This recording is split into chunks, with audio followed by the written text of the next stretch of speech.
2024-এর আজকে শেষ দফা নির্বাচন। গতকাল রাত থেকে বসিরহাটের একাধিক এলাকায় বেলমজুর সহ পুলিশি তাণ্ডব, একাধিক বিজেপি কর্মীকে তুলে নিয়ে যাওয়ার অভিযোগ। এর আগের ফেজগুলোতেও পুলিশকে লাগিয়ে ভয় দেখানোর চেষ্টা হয়েছিল, কিছু আমাদের কর্মীকে নেতাকে অ্যারেস্ট করা হয়েছিল, কোথাও কোথাও সাধারণ মানুষকে ভয় দেখাবার চেষ্টা হয়েছিল। এটা বাড়ছে। আমি বলেছিলাম যে যত ইলেকশন এগোবে, যত টিএমসি হারবে, তত হিংসা, পুলিশি অত্যাচার বাড়বে। এগুলোই দেখা যাচ্ছে। কিন্তু সাধারণ মানুষ মন ঠিক করে নিয়েছেন, তারা ভোট দেবেন, ঠিক জায়গায় দেবেন, এটাই টিএমসির ভয়। তাই তারা শেষ চেষ্টাটা করছে যে কলকাতার আশপাশ যেটা ওদের এলাকা, কোর এলাকা, সেটা বাঁচাবার।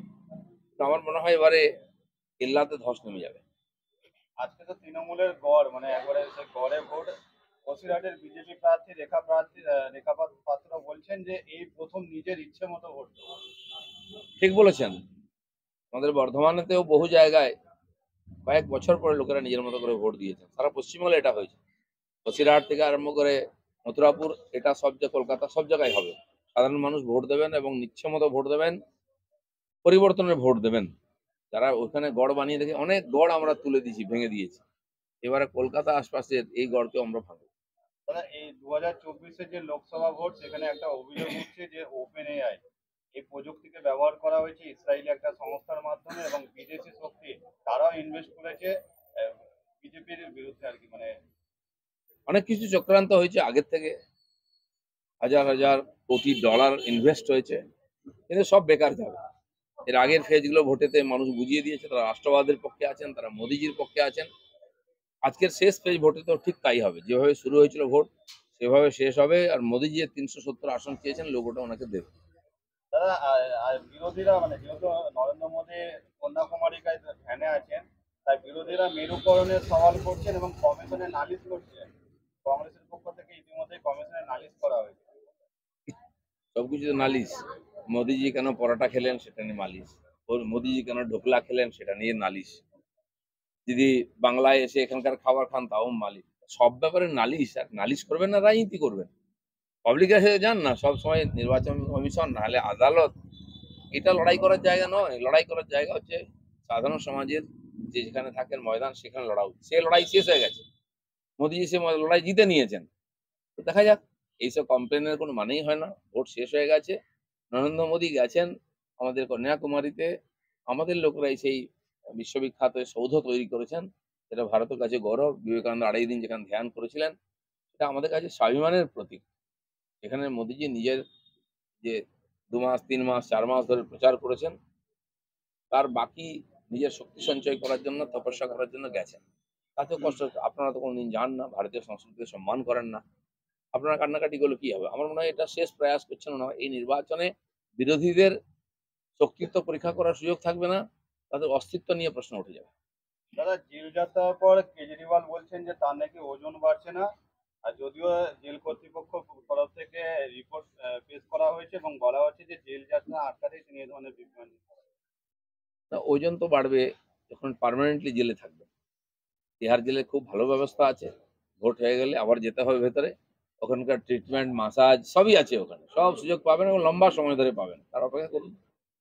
দাদা, ভোট মুখিয়ে বসিরহাটে আবার ভাইরাল অডিও, যেখানে দেখা যাচ্ছে যে তৃণমূলের পক্ষ থেকে হাসনাবাদের পঞ্চায়েত সমিতির যিনি সভাপতি আমিরুল ইসলাম, তিনি সিপিএম এর নেতাকে হুমকি দিচ্ছেন যে ভোট দিতে যাবেন না বা ভোট করাবেন না, কিন্তু তাহলে খারাপ হয়ে যাবে। এর বেশি কিছু করতে পারবে না টিএমসির নেতারা।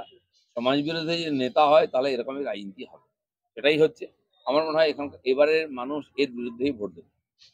আহ, জলপাইগুড়িতে একটা, শিলিগুড়িতে প্রচন্ড জলসংকট।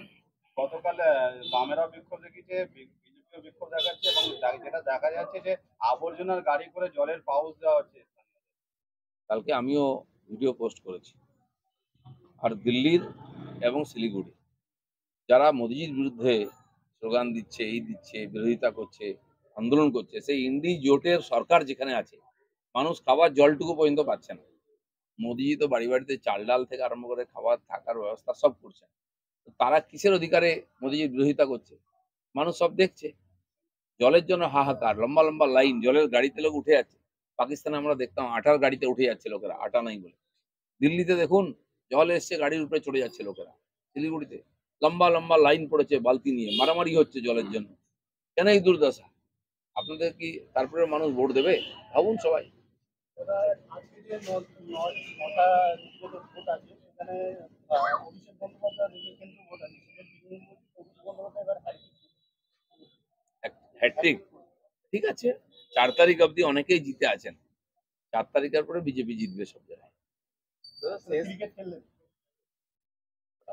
খেলাধুলা করি, হ্যাঁ ক্রিকেট খেলি, সব দেখা গেল খেলি। হঠাৎ করে বোল্ড আউট হয়ে গেল। খেলার মধ্যে হার জিত আছেই।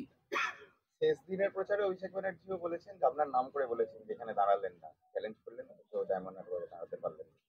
যার দম আছে পশ্চিমবাংলায় যে কোনো জায়গায় জিততে পারে, আর যার দম নাই গলিকা কুত্তা, তাদের কি করার আছে? দম থাকলে বেরিয়ে এসে লড়ুন, জিতুন। কলকাতায় দাঁড়াতে পারতেন, বর্ধমানে আসতে পারতেন। একবার ওনার পিসিমণি গেছিলেন, কি দুর্দশা হয়েছে, মেদিনীপুরের লোক নাক কান কেটে দিয়েছে। আর যাবেন না কোথাও, বুঝে গেছেন তাদের দম কোথায়।